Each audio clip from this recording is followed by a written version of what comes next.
Welcome to let education YouTube channel में आपका स्वागत है। आज का मेरा टॉपिक है मुग़ल साम्राज्य। आज हम मुग़ल साम्राज्य के इतिहास के बारे में जानकारी प्राप्त करेंगे। खास करके अकबर का आज हम इतिहास पढ़ेंगे।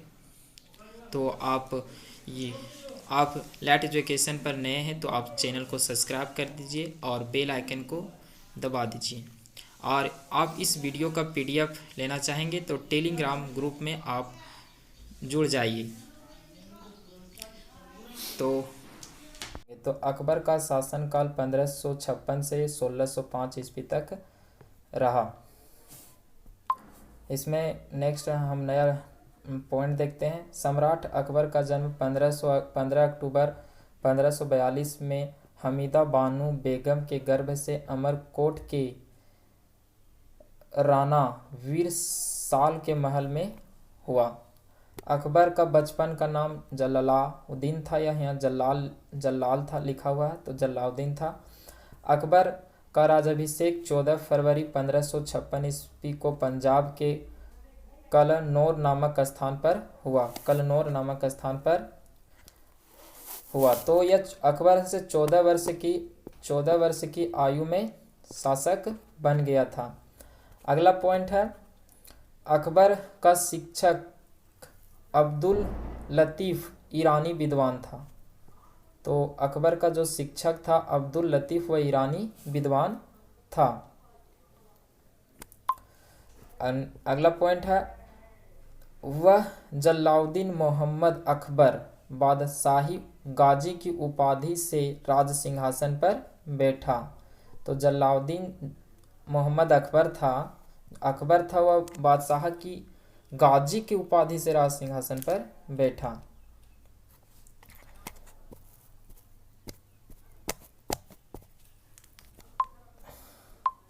अगला पॉइंट है,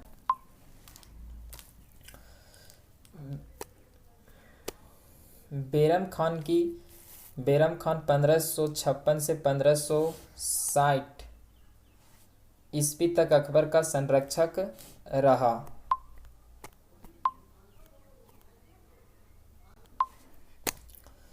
हम अगला पॉइंट थे, अकबर द्वारा जीते गए प्रमुख प्रदेश। ये प्रदेश हैं, यहाँ के शासक कौन थे और किस वर्ष जीता गया, और मुगल सेनापति कौन थे, अकबर की तरफ से कौन लड़ रहे थे।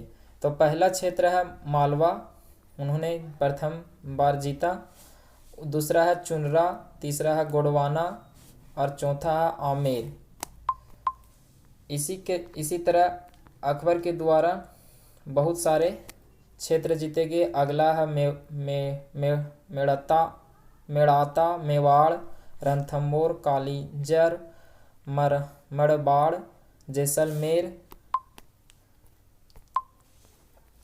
इसी तरह लगभग 19 गो क्षेत्र जीते गए उत्तर भारत के क्षेत्र में। गंधार, उसके बाद दक्षिण भारत के क्षेत्र में लगभग 4 गो क्षेत्र अकबर के द्वारा जीते गए। खानदेश, दौलताबाद, अहमदनगर और आसिरगढ़ का लड़ाई था जो अकबर का अंतिम लड़ाई था। अभियान था अकबर का अंतिम अभियान था 1601 में लड़ा गया था आसिरगढ़ का। अगला पॉइंट है, अब हम यहाँ से पॉइंट देखेंगे। अगला पॉइंट कौन है, अगला पॉइंट है पानीपत की दूसरी लड़ाई 15 नवंबर 1556 को अकबर और हेमू के बीच हुआ, जिसमें अकबर विजयी हुआ था। और पानीपत का प्रथम युद्ध हुआ था 1526 में बाबर और इब्राहिम लोदी के बीच। अगला पॉइंट है, मक्का की तीर्थ यात्रा के दौरान पटना नामक स्थान पर मुबारक खान नामक युवक ने बैरम खान की हत्या कर दी। बैरम खान कौन था, तो अकबर का संरक्षक था बैरम खान। अगला पॉइंट है, मई 1562 में अकबर ने हरमल दल से अपने को पूर्णतः मुक्ति कर लिया। हरमल दल था, एक दल था, उससे वह पूर्णतः मुक्त हो गए थे। अगला पॉइंट है, हल्दी घाटी का युद्ध 18 जून 1576 को मेड़वा के शासक महाराणा प्रताप एवं अकबर के बीच हुआ। इस युद्ध में अकबर विजयी हुआ। इस युद्ध में मुगल सेना का नेतृत्व मान सिंह एवं आसफ खान ने किया था। अकबर का सेनापति मान सिंह था। अकबर का जो सेनापति था वह मान सिंह था। तो हल्दी घाटा के युद्ध में महाराणा प्रताप की हार हुई और अकबर की विजय हुई। महाराणा प्रताप की मृत्यु 57 वर्ष की उम्र में 19 जनवरी 1597 ईस्वी में हो गया। अगला पॉइंट है गुजरात विजय के दौरान अकबर सर्वप्रथम पुर्तगालियों से मिला। यहीं पर सर्वप्रथम वह समुद्र को देखा, मतलब सब गुजरात अभियान के दौरान ही समुद्र और पुर्तगालियों से मिला था। नोट में देख लीजिए, गुजरात अभियान को इतिहासकार स्मिथ ने संसार के इतिहास का सर्वाधिक दूरगामी आक्रमण कहा है। स्मिथ है तो इसे दुर्गतिगामी आक्रमण कहा है।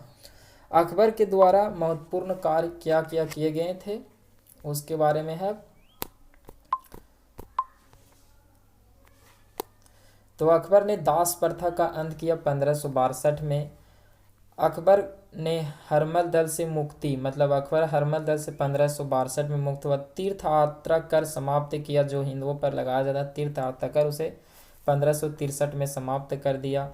जजिया कर समाप्त 1564 में कर दिया, जो गैर मुस्लिमों पर लगाया जाता था उसे। उसके बाद फतेहपुर सीकरी की स्थापना एवं राजधानी का आगरा से फतेहपुर सीकरी में स्थानांतरित करना 1571 में। इबादत खाने की स्थापना 1575 में किया गया। इसी तरह से अकबर के द्वारा और बहुत महत्वपूर्ण कार्य किए, जैसे इबादत खाने में सभी धर्मों के लोगों का प्रवेश की अनुमति हुई 1578 में। मजहर की एक घोषणा 1579 में किया गया।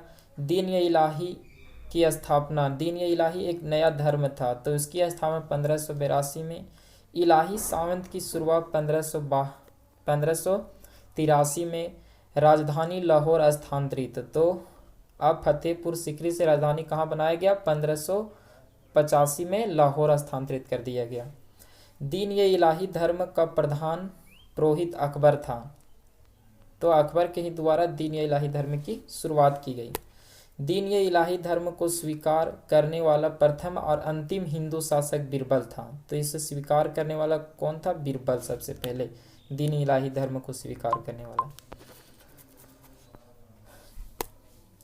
अकबर ने जैन धर्म के जैनाचार्य हरिविजन सूरी को जगत गुरु की उपाधि प्रदान की। जगत गुरु की उपाधि हरिविजन सूरी को। अगला पॉइंट है अकबर ने शाही दरबार में एक अनुष्ठान के रूप में सूर्य उपासना की शुरुआत की।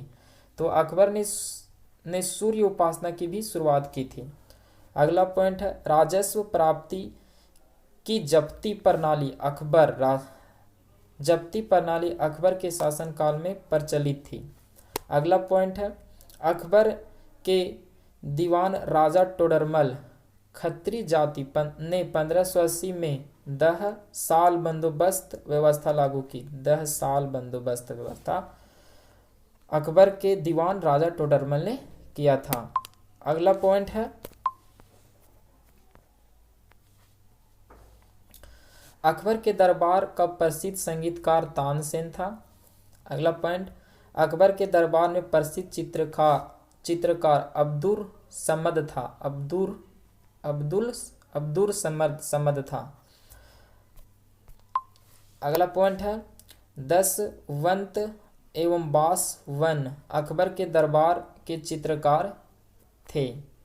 अगला पॉइंट है अकबर के शासन काल के प्रमुख गायक तानसेन, बाज बहादुर, बाबा रामदास एवं बेजू।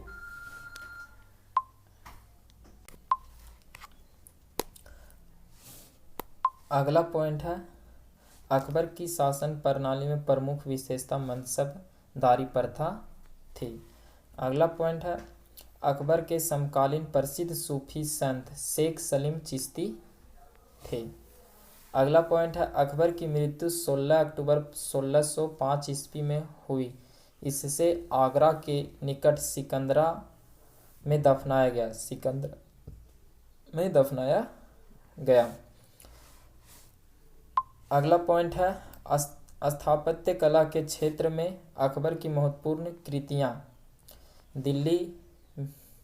दिल्ली में हुमायूं का मकबरा, अकबर का लाल किला, फतेहपुर सीकरी में शाही महल, दीवान ए खास, पंचमहल, बुलंद दरवाज़ा, जीराबाई का महल, इबादत खाना, इलाहाबाद का किला और लाहौर का किला इनके द्वारा प्रमुख रूप से बनाया गया अकबर के द्वारा। अगला पॉइंट है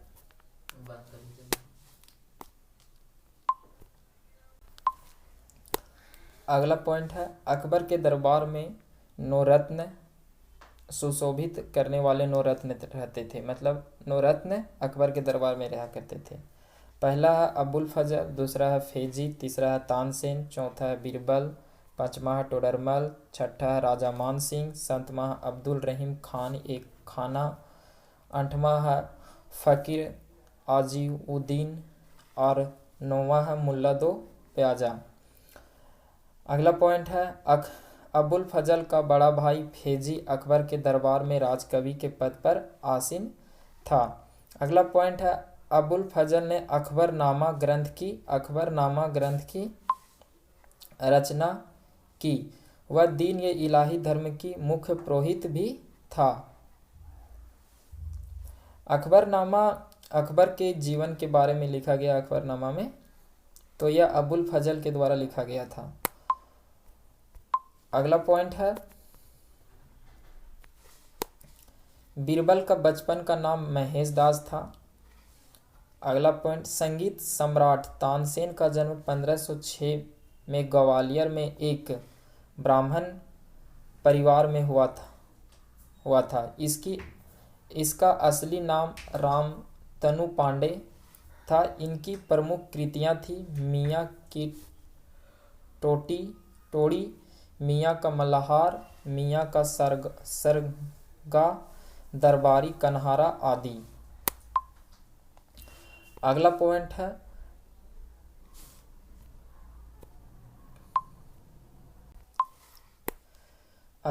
है कंठ भरण वाणी विलास की उपाधि अकबर ने तानसेन को दी थी। अगला पॉइंट है तानसेन अकबर के दरबार से आने से पूर्व रीवा के राजा रामचंद्र के राजश्रय में थे। तो तानसेन जब अकबर के दरबार में नहीं थे तो वह राजा रामचंद्र के दरबार में काम किया करते थे। अगला पॉइंट है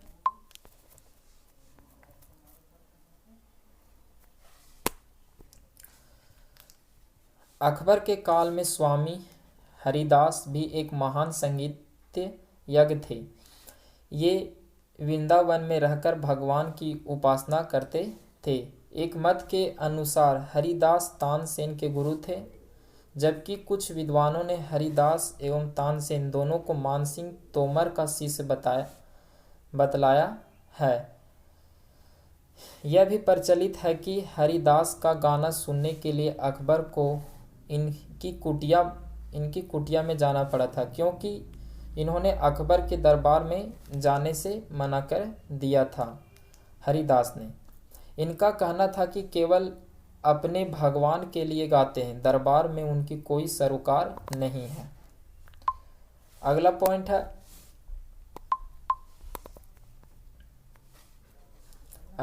है अकबर ने भगवान दास आमेर के राजा भरमल की पुत्र को आमिर उल उमारा की उपाधि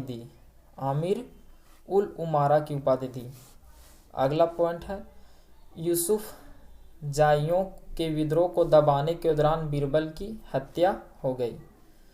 अगला पॉइंट है 1602 में सलीम जहांगीर, जो अकबर का बेटा था, जहांगीर सलीम उसका नाम था बचपन का, के निर्देश पर दक्षिण से आगरा की ओर जा रहे अबुल फजल को रास्ते में वीर सिंह बुलदेना के नामक सरदार ने हत्या कर दी। तो अबुल फजल की हत्या 1602 में वीर सिंह बुलदेना ने कर दिया था। किसके कहने पर? सलीम के कहने पर कर दिया था। अगला पॉइंट है, मुगल सम्राट अकबर ने अनुवाद विभाग की स्थापना की थी। नकीब खान, अब्दुल कादिर बदयूनी तथा शेख सुल्तान ने रामायण एवं महाभारत का फारसी अनुवाद किया। महाभारत का नाम रजनामा युद्धों की पुस्तक रखा। अगला पॉइंट है, पंचतंत्र का फारसी भाषा में अनुवाद अबुल फजल ने अनवर ए सदाद नामक से तथा मौलाना हुसैन फैजी ने आर्य दानशीर नामक से किया। हाजी इब्राहिम सरहादी ने अर्थवेद का मुला शाह मोहम्मद ने राजतरंगिनी का अब्दुल रहीम खाना ने तुजक ये बाबरी का तथा फैजी ने लीलावती का फारसी में अनुवाद किया। फैजी ने नल दयामयती सूरदास द्वारा रचित कथा का फारसी में अनुवाद कर उनका नाम सहेली रखा। तो इस पॉइंट में हमें मिलता ही क्या है कि अकबर के जो दरबार में रहा करते थे कवि, उनके द्वारा जो प्रमुख पुस्तकें थी हिंदू पुस्तकें, उनको फारसी में अनुवाद कराया गया था अकबर के द्वारा। तो इस पॉइंट में मेन वही बात है। अगला पॉइंट है, अकबर के काल को हिंदी साहित्य का स्वर्ण काल कहा जाता है। अकबर के जो काल है उसे स्वर्ण काल हिंदी के लिए कहा जाता है। अगला पॉइंट है, अकबर ने बीरबल को कवि पीर एवं नरहरि को महापात्र की उपाधि प्रदान की। तो अकबर ने बीरबल को कवि पीर एवं नरहरि की उपाधि को महापात्र की उपाधि प्रदान की थी अकबर ने। अगला पॉइंट है, बुलंद दरवाजा का निर्माण अकबर ने गुजरात विजय के उपलक्ष्य में करवाया था। तो गुजरात विजय के उपलक्ष्य में बुलंद दरवाजा का निर्माण कराया गया था अकबर के द्वारा। अगला पॉइंट है, 4 बाग बनाने की परंपरा अकबर के समय शुरू हुई। 4 बाग बनाने की परंपरा अकबर के समय शुरू हुई। अगला पॉइंट है, अकबर ने सीरी कलम की उपाधि अब्दुल स्यामद एवं जड़ी कलम की उपाधि मोहम्मद हुसैन कश्मीरी को दिया। अगला पॉइंट है, और यहाँ पर अब समाप्त भी होता है। नोट में मुगलों की राजकीय भाषा फारसी थी। तो मुगलों की राजकीय भाषा क्या थी? फारसी। अकबर नगाड़ा नामक वाद्य यंत्र बजाया करता था। इसे आज का क्लास यहीं पर समाप्त किया जाता है। हम नए टॉपिक के साथ फिर मिलेंगे नए क्लास में और नए जोश के साथ और नए लक्ष्य की प्राप्ति के साथ। तब तक के खातिर दीजिए इजाज़त जाने के लिए। Thank you.